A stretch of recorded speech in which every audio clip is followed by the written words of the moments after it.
Family, what's good? Welcome back to this alcohol experiment. And we just hit 60 hours. You hear me? That is 2.5 days with no consumption of ethanol. Why is that such a big deal? Well, for many reasons.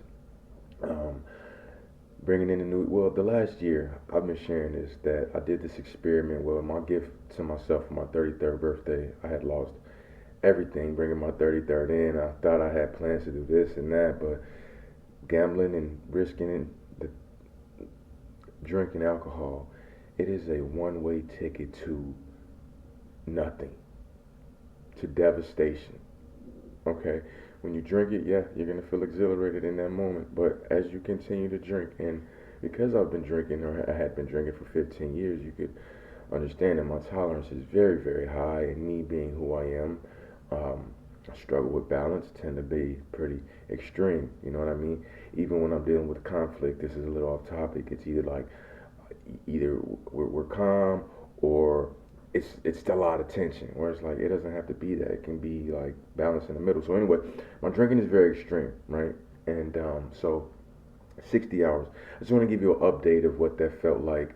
I uploaded to YouTube on day one when I took my last shot with you, or had my last bottle with you, right? It was a pint of Tito's. You know, that's what I've been drinking for a while now. Tito's. It's it's pretty inexpensive, and on the quality side, it's. I mean, no ethanol is good, but some is better than others, you know. But anyway, on day one and day two, no, last night was day two of it. But anyway, throughout the day, I was okay. You know, I'm coming down from this bender. So right after on the 8th, when I took that, had that final bottle with you, I had two bottles of extra advanced care Pedialyte. And what that does is get the minerals and vitamins back into your body. And I know I needed it. I just felt depleted, and I started getting a lot of cramps in my hands, cramps in my feet, even cramps in my shoulders and back. You know, so that helped a lot with going into day one. I had a great day at work, waiting tables at America's Diner, taking care of guests, dealing with people, dealing with a staff that is very unmotivated, if you will. You know, when you got a strong team and you don't have to carry the load so much. But I had a good day. Um, Felt okay. Got off of work. Did not have a strong desire to drink like I did that first day. Like I said, the seventh was I like the seventh is a really special day for me, especially the 7th of April. All right, and I said, come on, I'm coming off of at this point like a 30-day bender or something like that, literally. So I'm like, bro, we have to put this to an end. We have to keep focusing on the alcohol experiment because believe it or not, even when I am in the red, meaning I'm drinking, I'm marking it down, but I'm not making any progress towards my goals. And because of the nature of alcohol, what they say on Great Gatsby, I love this quote. First you have a drink, then the drink has a drink, then the drink takes you. That simply means that alcohol is a drug of dependence, right? It feeds on it creates a thirst for itself. And I love to say this. Look at people who aren't quote unquote alcoholics or abuse alcohol. And it's just my girlfriend's birthday. I haven't drinking who knows how long, and one drink turns to two drinks, turns to three drinks, turns to what the hell just happened. So one of the things that I do remember the most is that I was feeling it a lot at night, and especially when it was time, I was having so much anxiety that first night and that second night. No, that zero night and that first night. I made a video. I gotta upload it. I'm gonna do it when I woke up. So I had a drink, went to sleep, and then how I felt when I woke up. I mean, just tossing and turning and tossing and turning. And one of the things I remember the most is just the hallucinations.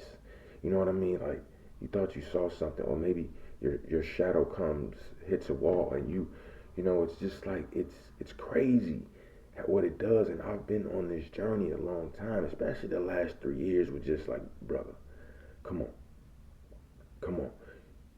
And going to sleep was so tough. First off, I couldn't get to sleep. right? It's 10, 11 o'clock at night. I have to be up at 4, 4:30, and ideally 4 o'clock in the morning. But I'm not on my P's and Q's. I don't have my schedule going. So I'm like, okay, I'll get up at 4:30 and, shower at night and get my day going in 30 minutes because I have to be out the door at 5 o'clock most days, 6 o'clock on others. So either way, early days. And when I could get to sleep, I was having nightmares. This is not new to me. This isn't something new that just happened in 2024 and this last bender. In the past, I'm like, brother, when I'm in the green, I don't have nightmares. And what's really interesting is, okay, I'm not gonna say I never have nightmares, but even when I'm in the green or before alcohol became a massive problem, when I do have a nightmare or a dream that I'm not enjoying, I know how to wake myself up from the dream. Sometimes I'm having a dream that I'm really enjoying it, and I'm in my dream realizing that I'm dreaming. Now I'm acting a real donkey, y'all. I'm acting a real ass. You hear me? Like, oh, I'm dreaming. You hear me? I'm grabbing girls' booties. I'm taking cars. Hey, let's rob a bank. I'm literally like, I ain't trying to kill nobody, but I'm playing Grand Theft Auto in my dream. But in this moment, coming off this last bender, I'm having these nightmares and I can't wake myself up from it. It's like I'm stuck in my dream. And what was really unique is on that first night,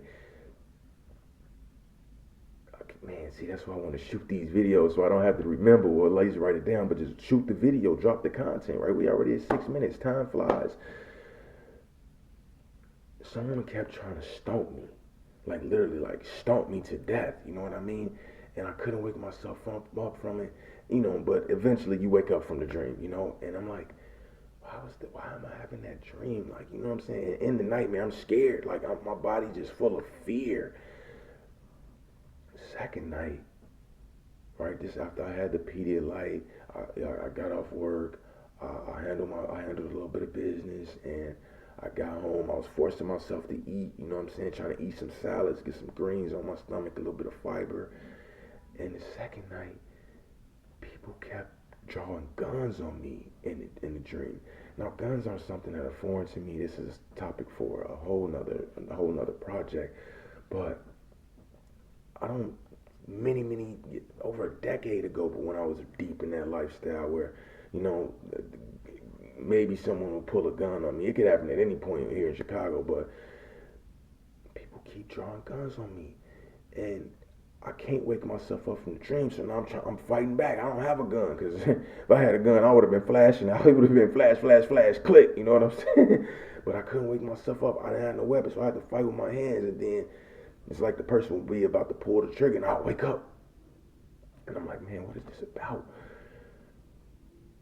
Go back to sleep. Tell me what a dream picked up where it left off.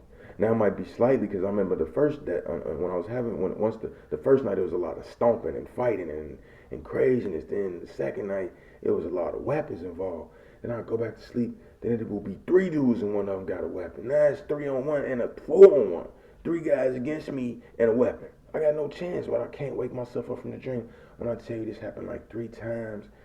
Then other weird things was happening. I didn't wake up and write it down, but just weird things was happening in the dream. So I woke up one of the times and I'm like, and I'm kind of blue.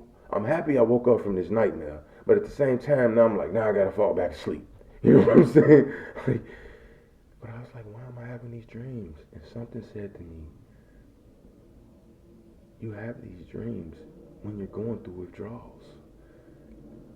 Withdrawals come from consuming alcohol. It's nothing more than your body metabolizes from it. Some people call it a hangover.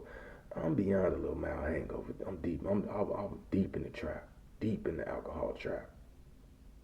And something said to me, alcohol is trying to kill you, and it just might. Look, y'all, I got a lot of living to do. I'm not ready to die. I'll be 34 next month. And, I'm feeling so much better right now. I don't know if you can tell. I plan to go back and look at my videos. Look, my eyes are a lot clearer. They're not so red. My skin's starting to clear up a little bit. And most importantly, how I know it's getting out of me is that my bowels are starting to move. my digestive system. Like alcohol really destroys the body, man. But it really gets into your gut, tie your guts up and your organs. And now you know the gut brain connection. Ask me how I know about it. When in the past, many years, coming off them benders, I'm drinking prune juice trying to get my stomach to flow. Because once your stomach starts to flow, then your brain starts to get going again. You starting to think more clearly. You're able to concentrate. Your memory is like it comes back out of the blue. But for me, I know deep down, I drank to self-medicate from generations of trauma. You know, I used to always just look at my mom, look at my mom, look at my mom, be so hard on my mom. Oh, it shouldn't have been like this. You know, that's another thing that I do, but that's another topic as well. Like, I'm gonna ask myself, like, do you even really, really miss your mom? Or do you really, really miss what y'all could have had and what you believe y'all should have had? So, here we are. I'm headed into day 3. Tonight it'll be 72 hours. Remember I told y'all, I noticed, I said that 0 to 3 days is going to be bad. And I done been on benders where the first 7 days was hell. Do you understand me? Could you imagine 7 days just going through withdrawals? And all you want to drink so bad because you know it's going to take you back up and get them jitters up off you. But then you have to start over. You know, y'all saw me do it just in this last bender. You know what I mean? Well, I got off work, y'all. I had to reroute. I wanted to drink so bad to get that anxiety off me that I got off. I got off by the closest liquor store and took a different route home. Wonder why I don't have a car. Ethanol. Wonder why I live where I live. Ethanol. Why I don't have a girlfriend. Ethanol. Why I maybe don't have a family. Whoa, whoa, whoa, whoa, whoa. And I know how intelligent I am. And I'm just like, you know, I watch so many waitresses at my job. They leave so much money on the table by lack of service. I'm leaving so much money on the table in life. You know, and I'm going to close up with this. I can already I feel so much better. I'm already taking care of business. I woke up this morning. I'm getting ready to do my laundry. I knocked out some dishes. It's just like it is doing you no favors. What is it good for? Absolutely nothing. Say it again, y'all. I'm ready to change my life. And to be honest with you, even though I spent this last year doing this experiment, red and green, red and green, red and green, I'm ready to move into the green permanently. And what that looks like is, okay, it's cool to get dry, right? We got dry January, dry July, sober October, etc., etc. But that's just dry. That's not addressing the reasons why you drink, especially for all my problem drinkers out there that's drinking to self-medicate. Now, I want to be able to speak to 19-year-old me at some point, but right now it might just be the problem drinkers, the alcoholics that I resonate with, which is a very interesting term, an alcoholic. They don't even got, you know, crackaholic. But they say some alcohol legally. Then when you use it irresponsibly, which is a very easy thing to do, you got a problem. Oh, but this crackhead, you know, he's just got a drug addiction, and this is deep. So I'm doing this not only for me. Not only for y'all, but for myself. It's so interesting. Sometimes I'll be so like I get the jitters when I watch play on my own videos. Because this is a journey for me as well. So now, okay, I'm dry, right? I'm about to hit 72 hours tonight. And then at that point, so now the alcohol's out of my system. For the most part, the alcohol's out of my system. The physical withdrawals have faded. But now my brain and my body is trying to rebalance itself. I know what that 10-day mark is like. You start to get that vitality back where you're jumping out of bed with vigor. You're ready to take on the day. You're not fighting off this, you know, and I'll keep yawning because, you know, alcohol can come out your pores through sweat. It come out your breath. It come out your urine, your stool. You know,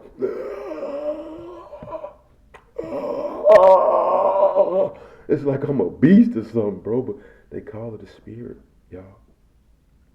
Family, I know right now that it's just rants. And that's a part of this beautiful journey as you go like, wow, look how he was in month 1, month 2, month 3. His thumbnails getting very better, his captions getting better. This is it. This isn't, you know, when I had a buddy, he just told me, I said, you're like, you have to understand that things don't just happen overnight. I understand. I think I understand. It's haven't been overnight where I've been wanting to get this up. Essentially, I've been trying to stop drinking since 9 years ago. When I got into some trouble with the law, some big trouble over alcohol, I'm like, bro, listen, this ain't gonna work. This ain't gonna work. My girl crying and crying and crying and crying, and I'm like, I need to get control of the situation. This drinking is clearly a problem. 9 years later, brother, this wasn't no overnight process. It is time. Simba, you are my son, the one and true begotten king. Go get your shit. I love y'all, family. I'm gonna get my day going. And today's an off day. That's another thing that's real challenging. Well, I have to be very methodical. Is that 4 days out of a 7-day week? America's Diner. They don't own me, but I'm on their clock. Okay, it's a 90-minute commute for me one way, so that's 3 hours round trip most days. 2 days out of those 4 days, I ride with my buddy in, but still, it's a long day. I'm leaving the house at 5, 6 in the morning. I'm not getting back to 5, 6, 7 in the evening. You know what I mean? So them days where I'm off, I have to really get clear on what content are you going to shoot, when are you going to shoot it, you know. And a big part of this journey, but I don't want y'all to be overwhelmed, is my diet. When I say my diet is so erratic, just like my drinking was, and again, that play with your blood sugar, right? Your blood sugar, that's them cravings and them impulses. So not only is this a journey for healing from not healing, but living an alcohol-free life, so that I can have a mind that can go back and do what my doctor says, psychologist rather, it's a doctor. You have to go decode your past so you can recode your future. Y'all, I don't want to die without never having like been in love again. And when I was in love, I didn't know what love was. To this day, look at me now, I'm learning how to love myself by saying, this isn't doing me any favors. It's costing me money. It's costing me time, more importantly. It's costing me health. Alcohol creates a thirst for itself. That's what you call yeah. So I love you all. I appreciate you for watching. It's early in the journey. Right now I'm the only one watching. I go back to my channel and I'll watch. I give myself a view or two. But it ain't about the views. It's about me really just looking at this. It inspires me to do better for myself. This past year has shown me 11 months or so, just shy of 11 months right now, but it has shown me like, wow, Jerome, when you are in the green, life is, you feel good. You got some money in your pocket. Oh, you got money over here, you got cash over here, we got this account full, that account full, plasma donor card, ain't even, that's put up in the box somewhere. Get to drinking, oh, here we go. And not only that, when I'm sober, I'm really going after my purpose. I'm in my 30s, y'all. Making money ain't just, I said, even if I had a job that was paying me $30,000 a month, it's still a job. I'm coming here and I'm building somebody else's vision. What about mine? There's a lot of talk about AI about to wipe out a lot of jobs, and frankly, it is. But guess what? I think on the flip side, everything ain't just bad. It ain't just all you cut on the news and say bad. Meanwhile, you like, man, something real good just happened. They ain't talking about that. There's some huge opportunities in AI as well, especially in learning how to prompt. Becoming a prompt engineer is what I call it. That means learning how to communicate. Remember that little example I used? My little sister, 10-year-old, could pull out her iPad, her phone, download ChatGPT, and immediately be able to communicate with artificial intelligence. Who knows what the future's hold? But I know I'm not missing this one. And I'm damn sure not missing it over no bottle. I'm good. Missing financial opportunities. Feel like crap all the time. Missing doctor's appointments. I just missed a dentist appointment on the 29th while I was on that dang bender. I'm asleep while I'm supposed to be at the doctor. Wake up like, oh man, my appointment was an hour ago. Bro, let's go. I love y'all. Be gentle with yourself. Be gentle with yourself. I have to be doing. You know, one of the things that helped me be gentle with myself. My previous career, I was a private country club caddy, meaning I was a tour guide for these millionaires and in some cases billionaires around this golf course. The lifestyle of drinking was just, it was built in it, right?